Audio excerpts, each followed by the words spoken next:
They are ready for it. I would like to invite our dignitaries for the ceremonial lamp lighting, a tradition that signifies a knowledge and wisdom. I request you all to please stand for the lamp lighting.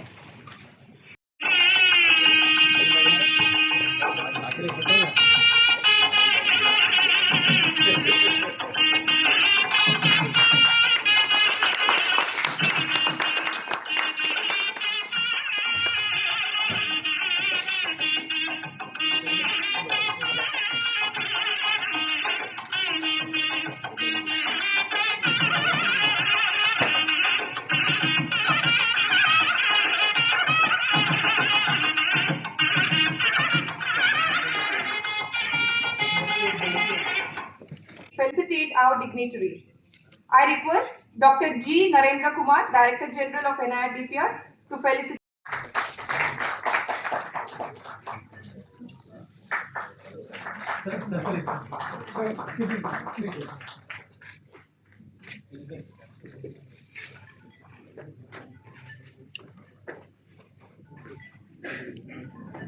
Thank you, sir. I request Dr. Anjan Kumar Bhanja, Center Head CPR, DP and SSD, to felicitate Dr. G. Narendra Kumar, Director General of NIRDPR.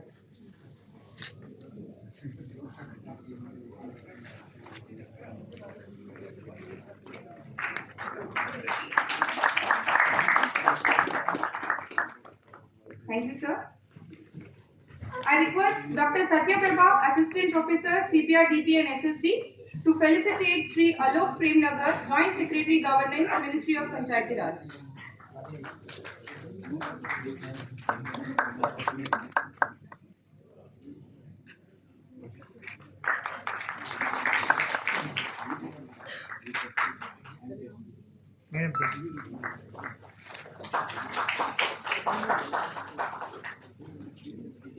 Thank you.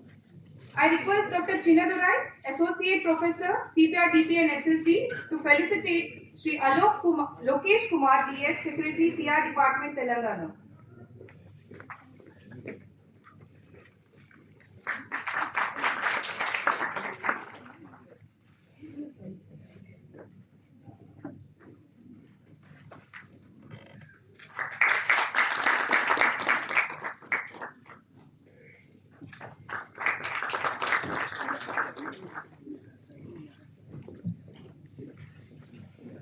Thank you, everyone. I extend warm greetings to our respected participants, esteemed DP and SSD, and I take this opportunity to guiding you all through this enlightening journey today. I have a small request to all of you. I request you all to keep your mobile phones on silent for the entire event. Also, there is a small announcement that we have arranged the seating for the states. So you can, if you wish to, you can rearrange your seatings as you like. We are privileged to have the collaboration of Ministry of Panchayati Raj and National Institute of Rural Development and Panchayati Raj for today's important discussion on enhancing service delivery at the grassroots. The Constitution under Article 243G empowers Panchayati Raj institutions to function as institutions of local self-government. Through the devolution of 29 sectors to panchayats, we aim to ensure decentralized governance and improved service delivery at the grassroots. Today's workshop reflects our shared commitments to strengthening these foundations and addressing challenges that affects ease of living in rural India. This workshop is a part of larger vision to accelerate service delivery reforms through a citizen-centric approach. We will be focusing on enhancing transparency, reducing bureaucracy, and ensuring that essential services reach every citizen effectively. Our theme, Meri Panchayat, Mera Adhikar, Jan Sevaye Hamare Dwar, underlines our commitment to empowering panchayats and ensuring accountability in service delivery. Now let us invite Sri Alok Premnagar, Joint Secretary, Governance, Ministry of Panchayati Raj, to deliver the welcome address. Respected Secretary, Dr. Narendra Kumar, respected Sri Lokesh, Principal Secretary, Panchayat Raj Rural Development here in the Government of Telangana. 110 participants from 7 states who are joined here. Of course, majority are from the state of Telangana itself, but for everybody else who's here, a very warm welcome to you this morning. A warm welcome also to the members of the team from UNICEF, from Bhashini, from NIC, and from Vadhvani Institute. So it is very significant that all these people have come together in an endeavor that is as laudable as it is difficult. Welcome also to the team from NIC who have a sterling product called Service Plus, which is already operational in several of our applications, and we need to now insert it more and more into the programs of Panchayat Raj government. A big thank you to Secretary Sir for having not only revived this discourse on service delivery, but for having reinvigorated it with his perspicacity, which is why something that had been in limbo since the end of 2021, when last time we met Women Services online by April 22, but that didn't happen. So now this is the booster dose to help us get where we wanted to. Editor of our lexicon, the core common services, we owe it to a report that they had from 2008 were first defined, and they first gave us a rubric for going forward. Thanks, a big thanks to the states for having come here with all their senior officers, with representatives from the panchayats, and it is very important that whatever happens is co-developed by all stakeholders so that there is a great deal of ownership. I mean, we are counting on you. Another thing that our secretary has done is that he's taken the service delivery outside Panchayat Raj establishment. So now the DARPG is also online, and indeed for those of you that I spoke to, you are aware that they are going to organize special meetings and give us a platform on all matters regarding service delivery. People are accustomed to use of so much technology now, and UNICEF has already come a long way. So we are grateful to them for having owned up for using their Rapid Pro and their U-Reporter services, because people expect that now. You can't expect them to go to a kiosk and start looking for stuff. They want it here, they want it now, they want it on WhatsApp. And UNICEF is prepared to work with all of you so that we can do that. We can do a good job. Like I said, NIC is going to help us configure Service Plus for our myriad applications that we want available in the online mode. Vadhvani Institute are the newest kids on the block, if I may use that term. Their interaction with Panchayat Raj started with working on the e-Gram Swaraj reports and showing us what we could do, what we could turn it into in terms of decision making and monitoring. So they have also owned up for hand-holding those of us who need to be handheld and to take us past the finishing post. And finally, there is Bhashini. This multilingual dialogue should not turn into a babble. So we have them telling each person in the language that they best understand. I believe it is off right now because of some internet issue, but the teams are working on it. So do use that and do provide us your feedback so that going forward from conference to conference we improve and all of you can understand it in the best possible manner. Our outcomes are very sharply defined. So you are all aware that in the presentation that you will be making in the afternoon, there is a format that has been shared with you all. Do stick to that format. Do give platform to the elected representative and panchayat functionaries to make a part of that presentation. That's how you bring in ownership, and that's how we can actually transact some business out of this conference. There will be some other actions that are needed. We need to identify teams, we need to identify nodal persons. So I hope we are going to be like good school children, very disciplined and yet very ambitious. Thank you very much.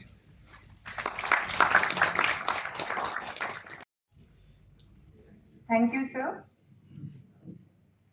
Now, let us invite Sri Lokesh Kumar, DS, Secretary PR Department, Telangana, to deliver the welcome address.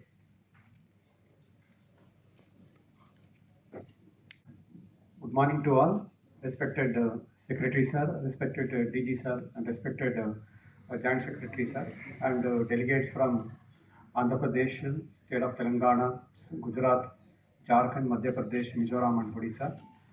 So, good morning to all. Andariki Namaskaram from our side. So, it's a great pleasure to be part of this conference today. Particularly that enhancing service delivery at grassroots level, it's like an important issue now. It is taking shape. So as per the 73rd and 74th Amendment, most of the municipal bodies, particularly urban local bodies, they are going very far ahead of then mobile apps, all those things. So particularly if you see, if you compare both the rural areas and urban areas with respect to service delivery component, so most of the service, for many of the services, they have to make a visit to at least service centers or Mi-Seva centers in our state, and most of the time they have to go to our panchayat offices or even sometimes mandal offices also. So that now this conference aiming to like uh, at least enhance the service delivery system and to the citizens. So like how urban counterparts they enjoy similar kind of things should happen to the rural areas also. So now with advancement of technology, that is very easy. And now earlier most of the services were in English. Now as per the local language that can be designed, and now it has gone to such extent even illiterates can also access the service through this voice kind of thing, like whatever written in the language, maybe English or Hindi or even Telugu, any language, they can get it listened through like Telugu speech kind of thing. So and easily they can access. And rural areas also penetration of smartphone is very huge, and like it's almost 80-90% of people now they have a smartphone. So using this technology, service delivery, if you give some push in particularly Panchayat Raj system, the service delivery can reach the last mile also. So specific to like Telangana state, all our services is almost all computerized. Computerized, everything is digitally available. Like birth and death, property tax assessment, tax payment, then taking building permission, taking layout permission. Then whenever they do transact some properties, automated mutation system also happens through registration department. So these kind of things are already there in our panchayat system in Telangana. Apart from that, like daily grievances systems are also there. Like in every panchayats now, like in any urban counterpart, they want their villages to be clean, particularly with greenery. So a lot of amenities, how urban counterparts are they enjoying similar kind of things they want. In state of Telangana, we have facility of drinking water facility, then playgrounds also, crematorium. Then waste disposal system is also there, particularly now solid waste disposal is very strong and very robust here. And still, like lot of lapses will be there, like service, these are the things, essential services they expect that to happen every day on daily basis. Due to various reasons, this service delivery won't happen in time. So these kind of grievances will be there from the citizens also. So these things also we should figure in, so that we should capture whether that necessary service delivery has happened or not, and if it is not, immediately we should ensure that it is again done. Like citizen centric as well as citizen grievances also we should enable. So in this way, like with the help of Government of India, Telangana state government adopted most of the mobile app system, e-office system, everything, and we are doing. But still, for citizen, they should get the services in their in their mobile, like, and they should not visit the office. Even they should not visit the even service centers also. That should be our aim, and in our Telangana we are working on that, and we are like we will be I think shortly achieving that. And further, like conference like this, where almost 8 states are participating, and how we have done in Telangana state, I think most of the states are also progressed very well in many of the fields, maybe in different fields. So this a kind of conference we will have, we will get to have a good exposure on their best practices, and it will be easy to adopt also. Now I was discussing with the Joint Secretary sir, and he was telling that these things are all brought in a common platform, and through NIC system we can imbibe all those things and fit into our system also. And what we have done in Telangana state also, that can be taken in and other states also. So in that way, finally, our objective will be to have a good service and delivery system to rural public also, like how it is happens to urban citizens. So rural citizens also have a right to enjoy these service deliveries. So this conference will enable that. And from Telangana, we have a team from our Rural Development Training Institute. We will take all these things and we will again sit and exercise, and we will imbibe all those things into our system, so that much more robust delivery system happens in our state.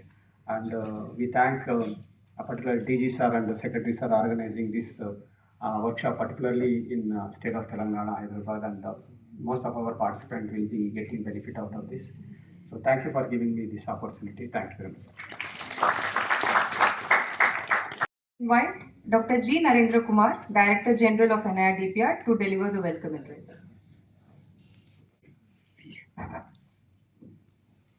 सम्मान्य सचिव महोदय, पंचायती राज मंत्रालय श्री विवेक भारद्वाज जी, उनका मैं स्वागत करना चाहता हूं, जिनके विजन के कारण से ये इनिशिएटिव आगे बढ़ रहा है।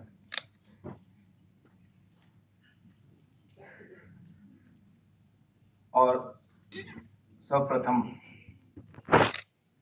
जो सम्मेलन किया जा रहा है सर्विस डिलीवरी एनहांसमेंट के बारे में, हैदराबाद में ही इसका आयोजन किया जा रहा है, उसके लिए मैं धन्यवाद भी देना चाहता हूं जॉइंट सेक्रेटरी श्री आलोक प्रेम नागर जी को, जिन्होंने स्वागत करना चाहता हूं आंध्र, तेलंगाना, गुजरात, मध्य प्रदेश, झारखंड, मिजोरम डिपार्टमेंट के जो अग्रणी अधिकारी हैं, उन सारे लोगों को मैं NIRDPR में और इस सम्मेलन में स्वागत करना चाहता हूँ।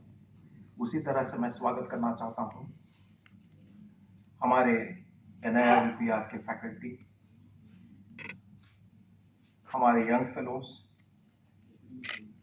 अन्य जो NIRDPR के हमारे स्टाफ है, अन्य जो आह्वानित गणमान्य व्यक्ति, यूनिसेफ के अधिकारीगण हैं और भी संस्थाओं के अधिकारीगण हैं, भारत सरकार के अधिकारीगण हैं, उन सारे लोगों का मैं NIRDPR एवं इस सम्मेलन में पुनः स्वागत करना चाहता हूँ। तो इस सम्मेलन को आगे बढ़ाते हुए एक, इसको जैसे अंग्रेजी में कहते हैं, to set the tone, I want to give a brief presentation, so I'll take you through some of the initiatives with which I was involved and NIRDPR is involved. Other states who are not present here are involved. तो हम एक समग्र तरीके से service delivery enhancement को देख सके, इस परिप्रेक्ष्य में लाने के लिए मैं ये प्रस्तुति आपके सामने रखना चाहता हूँ। तो इस दिशा में सर्विस डिलीवरी और पंचायती राज के लिए, पंचायती राज के गवर्नेंस को आगे बढ़ाने के लिए मैं 20 साल पहले बैंक के बड़ा उमदा कार्यक्रम में मैं शामिल था, उसको मैंने इनिशिएटिव को लीड किया था, administrative staff college of India में था। तो उस समय के जो हमारे रिकमेंडेशंस हैं वो आज साकार हो रहे हैं, तो उसको देख करके मुझे बड़ी खुशी है। तो उसके लिए मैं बधाई देना चाहता हूँ श्री विवेक भारद्वाज जी को, श्री आलोक नागर जी को, कि बहुत ही जो अवेटेड इनिशिएटिव है वो किस तरह से आगे बढ़ा सकते हैं, उस दिशा में ये पहल है, उसके लिए हम बता रहे हैं। अब सारे लोगों को पता है में कॉमन है तो वो यह कि उसमें विविधता है, अनेक अनेक प्रकार की विविधताएं पंचायतों में है। तो कोई हम दो राष्ट्रों के पंचायतों ये नहीं कह सकते कि भाई उनमें यूनिफॉर्मिटी है, उनमें एक सिमिलैरिटी है। विविधता पंचायतों में इतना है कि कैपेसिटी में कुछ पंचायतों में कमी है, कुछ पंचायतों में कैपेसिटी ज़्यादा है और आगे है। कुछ पंचायतों में devolution of funds and functions में कुछ स्टेट्स में कमी है, कुछ स्टेट्स में ज़्यादा है। इस तरह से इस विविधताएं तो सारे हैं, लेकिन लगभग सारे करके कि उनमें सारे पंचायतें एक लो लेवल इक्विलिब्रियम ट्रैप में फंसे हुए हैं। लो लेवल इक्विलिब्रियम ट्रैप का मतलब यह है उनमें उनके पास में कैपेसिटी की अभाव है, उनमें संसाधनों की अभाव है, सिस्टम्स की अभाव है। इस कारण से सर्विस डिलीवरी सुचारू रूप से हो नहीं पाता है पंचायतों द्वारा, जबकि वो बहुत ही अपेक्षित है। सारे लोग उसके लिए पंचायतों की ओर देखते हैं कि अच्छे से अच्छे सेवाएं उनको उपलब्ध कराएं, क्योंकि जो हमारे नागरिक हैं उनसे सबसे करीबी जो गवर्नमेंट सरकार है वो पंचायत है। तो इसलिए नागरिक यही देखते हैं कि हमको पंचायत उत्कृष्ट से उत्कृष्ट सेवाएं उपलब्ध कराए। एक और जैसे मैं कह रहा था कि जो हमारा स्टडी था एडीबी की स्टडी, उस समय हमने ये कहा था कि एक सर्विस स्टैंडर्ड सेट होनी चाहिए पंचायतों के लिए, और उस सर्विस स्टैंडर्ड्स के लिए स्टेट लेवल पर एक रेगुलेटर को कायम करना चाहिए। वो देखरेख करेगा कि कहां तक पंचायतें जो सेट स्टैंडर्ड्स हैं उन तक पहुंच पाए। और एक जो रिकमेंडेशन, जो फॉरवर्ड लुकिंग रिकमेंडेशन उस समय जो हमने दिया था कि पंचायतों की जो सेवाएं हैं उसको कॉन्ट्रैक्ट आउट करना चाहिए, कॉन्ट्रैक्टर्स के बीच में कंपटीशन लाना चाहिए, और उस कंपटीशन के माध्यम से efficiency of the services can be improved and effectiveness also can be improved. And आज हम लोग देख रहे हैं कि ये बहुत ही आसानी से संभव है। संभव इसलिए है, पंचायतों के समकक्ष आज चल रहे हैं सेल्फ हेल्प ग्रुप्स, लगभग 90 लाख। वो यह कि पंचायत सिटीजन चार्टर्स, जैसे सिटीजन चार्टर पूरे देश भर में बने थे, राष्ट्रीय स्तर पे बने हैं, स्टेट लेवल पे बने थे, लेकिन पंचायत स्तर तक वो पंचायत सिटीजन चार्टर नहीं पहुंचे। सिटीजन चार्टर जैसे आप सारे लोगों को पता ही होगा, citizen charter lay down the service standards, क्या स्टैंडर्ड्स होने चाहिए और किस समय अवधि में उन सर्विसेज की डिलीवरी होगी और कौन उन सर्विसेज को डिलीवर करेगा, ये सारे सिटीजन चार्टर में इंक्लूड किए जाते हैं। तो मुझे हर्ष है कि लगभग सारे देश भर के लगभग 90% पंचायत ये सिटीजन चार्टर को अडॉप्ट किए हैं, सिटीजन चार्टर को अपने पंचायतों में नोटिफाई किए हैं।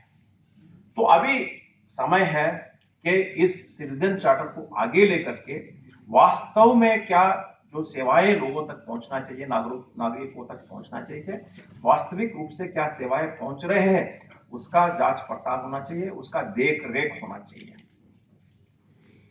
तो जब तक देख रेख नहीं होगा तो पंचायत के फंक्शनरी पे कुछ सुस्त होंगे, तो वो सेवाएं लोगों तक पहुंच नहीं पाएंगी। तो एक उत्कृष्ट तरीका देख रेख करने का यह है कि पंचायत सेवाएं का मॉनिटरिंग होना चाहिए आईटी सिस्टम्स के माध्यम से। आईटी सिस्टम्स के माध्यम से जब उसकी मॉनिटरिंग होनी चाहिए तो लाजमी है कि वो सेवाएं भी आईटी सिस्टम्स के माध्यम से उपलब्ध करवाया जाना चाहिए।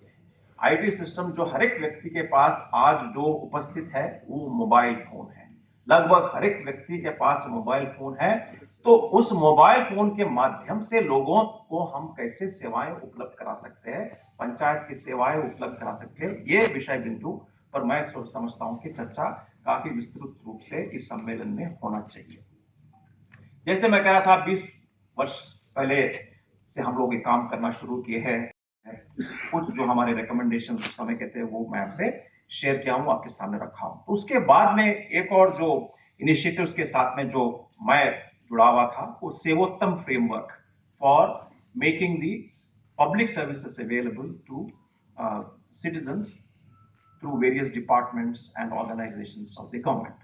तो वो लगभग आया 2009-10 के समय अवधि में, जब मैं कैबिनेट सेक्रेटरी में जॉइंट सेक्रेटरी था।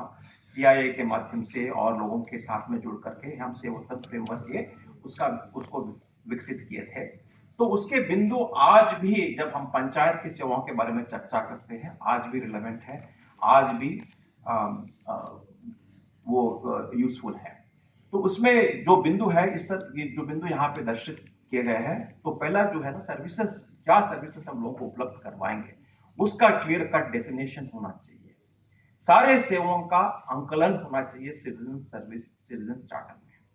जब सिटीजन चार्टर में सारे अंकित होंगे, वही सेवाएं हमारे IT system, mobile based system में भी अंकित हो सकती है।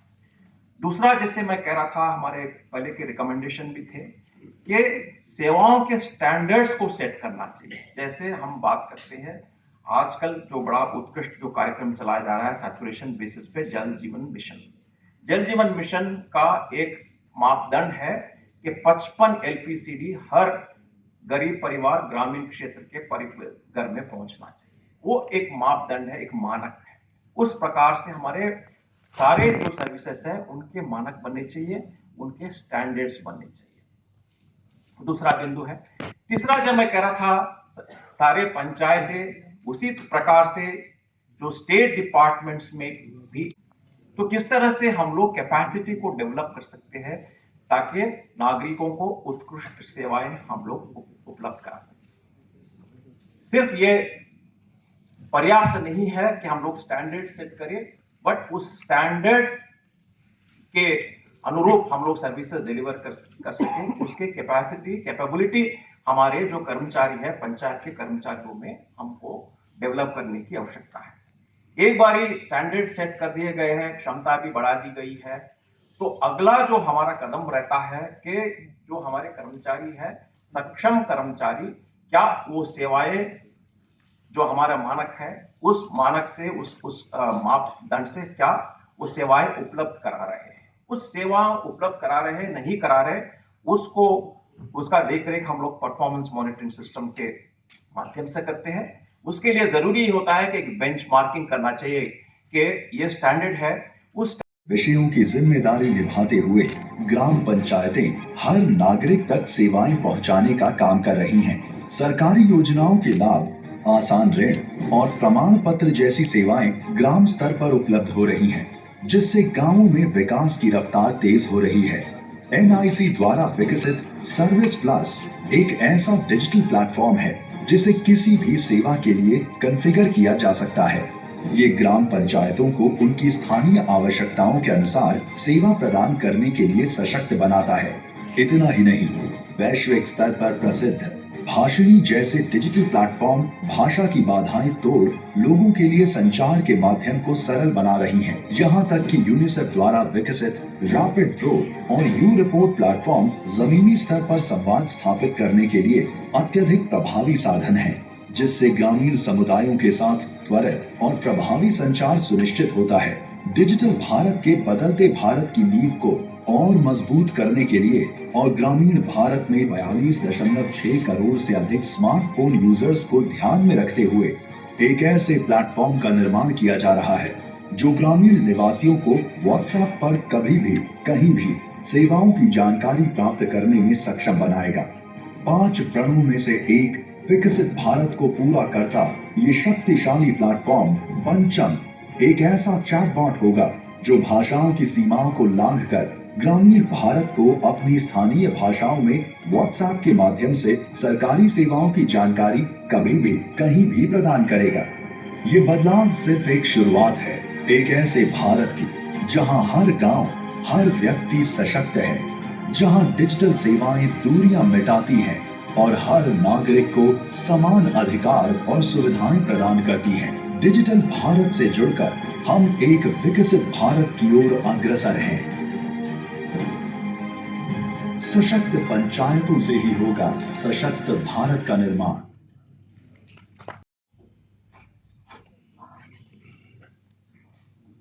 नमस्कार। आप में से कितने हिंदी समझते हैं? It seems an overwhelming majority. So, can you please switch? Yes, sir, will do. Mizoram से आए हुए मेरे दोस्त, fine with Hindi, but we'll have a separate session with you.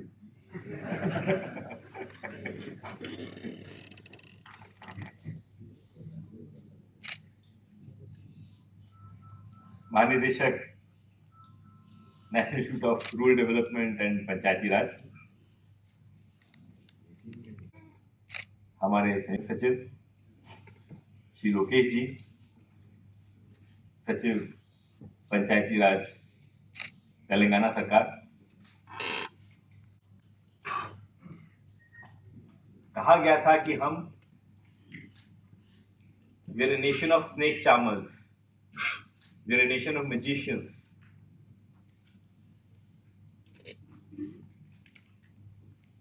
कर्तव्यों वाला देश है।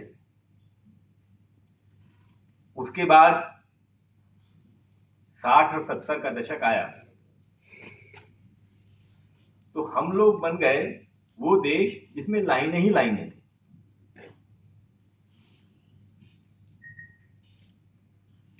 मजेदार बात यह है कि अमेरिका में कहा जाता है क्यू को, शुरू में कहा जाता था इंडियन फाइल।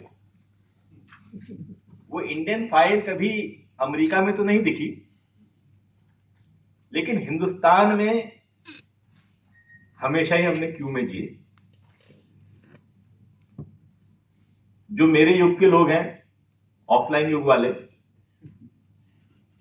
वो राशन की दुकान में खड़े हुए थे लाइन में। चीनी बाजार से सस्ती मिलती थी, 2 किलो मिलती थी।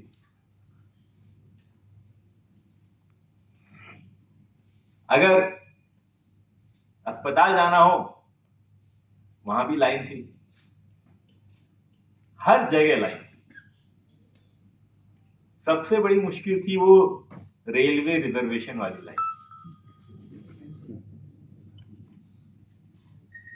और जब मैं कॉलेज में था तो हर महीने घर जाता था, वो जद्दोजहद वाली लाइन। ये सब लेकिन टेक्नोलॉजी की वजह से बिल्कुल बदल गया और हम ऑफलाइन से ऑनलाइन जनरेशन पे आ गए। लेकिन ये सुख सुविधाएं ज्यादातर सीमित रही शहरों में। जहां तक मुझे याद है, विशाखापट्टनम म्युनिसिपल कॉर्पोरेशन में पहली बार ऑनलाइन सर्विसेज दी गई थी, आज से 20-25 साल पहले।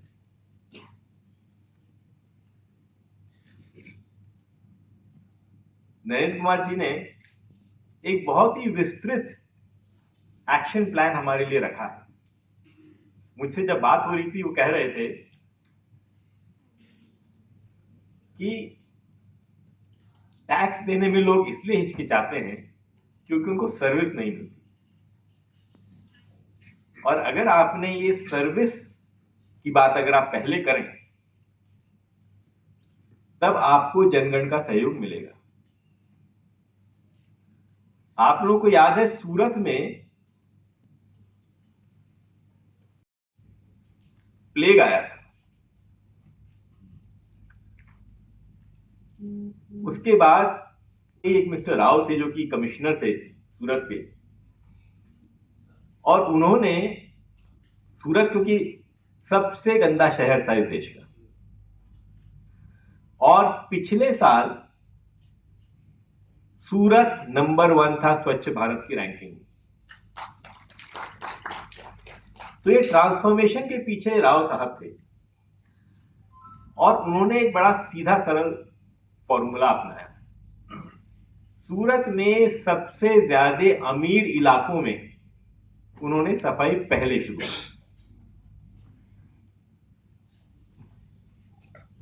समानता, इक्विटी, इन सब चीजों को उन्होंने दरकिनार किया। और सबसे पहले अमीर लोगों को उन्होंने सर्विस देनी शुरू करी। और जब ये हुआ तब वो लोग टैक्स देने को राजी हुए और उस पैसे से खर्चा किया गया गरीब इलाकों में। तो नरेंद्र कुमार जी ने बिल्कुल ठीक कहा कि हमें सबसे पहले सर्विस की बात करनी पड़ेगी।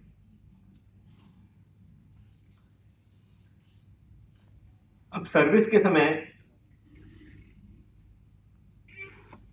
ज्यादातर लोगों को, देशवासियों को पता नहीं है कि ग्रामीण इलाकों में कितनी सारी सर्विसेज आज भी दी जा रही। उत्तर प्रदेश में पिछले साल 25 लाख बर्थ सर्टिफिकेट दिए गए, लेकिन आम आदमी को इसके बारे में बहुत कम जानकारी। पंचायत वेब सीरीज आपने बहुतों ने देखी होगी। उनकी क्रिएटिव टीम से बात हो रही है कि पंचायत कैसे हकीकत बयान करे, क्योंकि जो आप देखते हैं और जो असलियत में है वो तो बहुत अलग है। तो हमने जब मोबाइल ऐप पे उनको दिखाया किस तरह की सर्विसेज दी जा रही हैं, किस तरह की पारदर्शिता है, किस तरह के पंचायत के अकाउंट्स आप देख सकते हैं, ग्राम मानचित्र के माध्यम से आप निर्णय ले सकते हैं, प्लान बना सकते हैं, खर्चा कर सकते हैं, कि हमें जरूरत है और लोगों को बताने की कि कितना काम हो रहा है। लेकिन उसके साथ साथ बहुत जगह बहुत सारी चुनौतियां हैं। अब कुछ राज्य हैं जहां पर एक भी ऑनलाइन सर्विसेज नहीं जा रही, और कुछ राज्य हैं जहां पर बहुत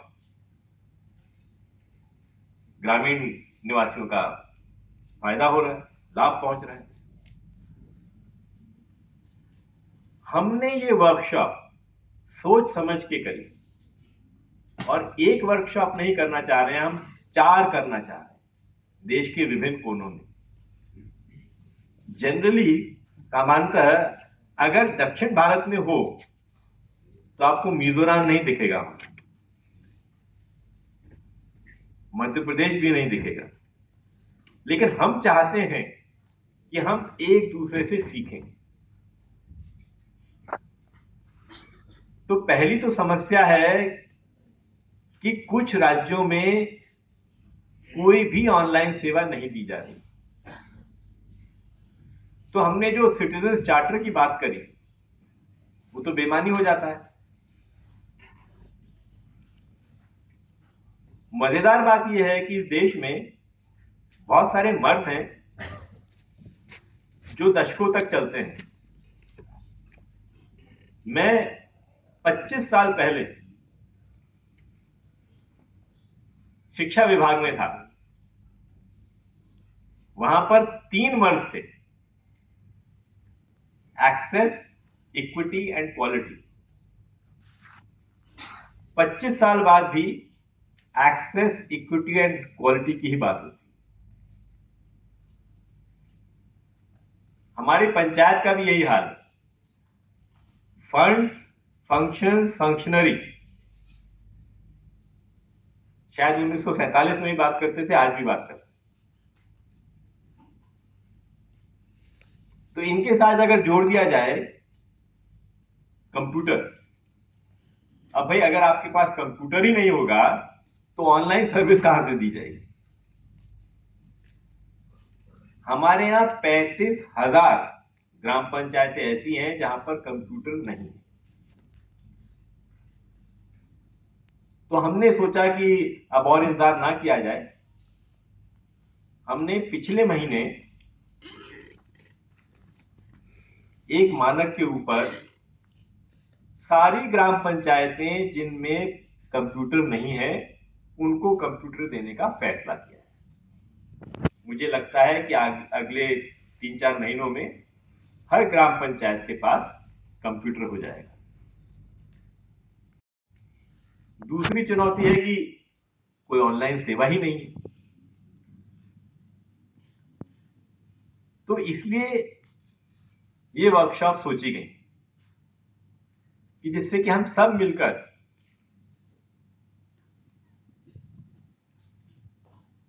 we should look for those opportunities which are in front of us. Now, a few days back, कुछ दिनों पहले हम लोग सोच रहे थे कि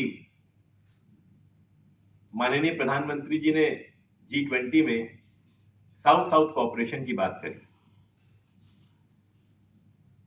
तो क्या हम हमारा स्वामित्व का मॉडल या हमारी पंचायत व्यवस्था, इसको क्या हम दूसरे देशों में नहीं ले जा सकते? तो हमने ये निर्णय लिया है कि अगले कुछ महीनों में हम 20 देशों से प्रतिनिधि बुलाएंगे और उनको दिखाएंगे, चाहे वो स्वामित्व हो, चाहे वो हमारी पंचायत व्यवस्था हो, कि इन सब से उनका क्या फायदा हो सकता है। इसी तरह मैं चाहूंगा कि तेलंगाना हो, आंध्रा हो, केरल हो, कर्नाटका हो, इनको हिंदुस्तान के अंदर साउथ साउथ कोऑपरेशन करना चाहिए।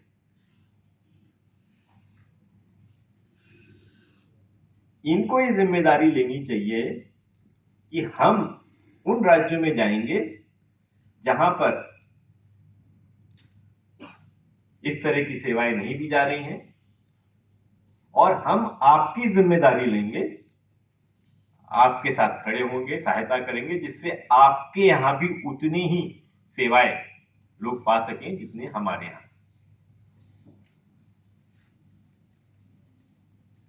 राज्यों के लिए रेवेन्यू मॉडल हो सकता है, यूनिसेफ, वाधवानी फाउंडेशन, बाकियों के लिए जो नॉट फॉर प्रॉफिट है, वो भी ये जिम्मेदारी ले सकती हैं कि हाँ, हम इस राज्य में अगले 2-4 महीने के अंदर ये सेवाएं उपलब्ध कराएंगे। या जहां पर हमने माना था कि माइसवर डिक्लेरेशन में कि 7 कोर सर्विसेज हैं, जहां 7 कोर सर्विसेज नहीं है, हम वो जिम्मेदारी लेंगे जिससे कि लोगों को ये सेवाएं मिलें। कॉन्फ्रेंसेस करना बहुत आसान है, जमीनी स्तर पे बदलाव लाना मुश्किल है। लेकिन आज की तारीख में इस पर्टिकुलर विषय में आपके पास टेक्नोलॉजी है, आपके पास मॉडल्स हैं, आपके पास रिसोर्सेज हैं, तो मुझे नहीं लगता कि कोई भी कारण है कि हम कुछ राज्यों को पीछे छोड़ दें, उनके ग्रामवासियों को इन सेवाओं से वंचित करें, क्योंकि आप सब ने इस क्यू की कठिनाई को देखा है।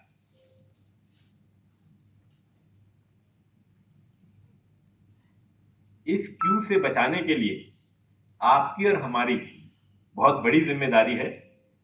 मैं आशा करूंगा कि हम सब मिलकर इस कार्यशाला को सार्थक भी करेंगे और इस दिन के आखिर तक हम तय करेंगे कि किन किन राज्यों में क्या क्या काम करना जरूरी है। और क्योंकि हम सब यही हैं, हम करता भी हम ही हैं, हमें ही ये काम करना है, इसलिए मेरे ख्याल से ये कार्यशाला बहुत सार्थक होगी। धन्यवाद।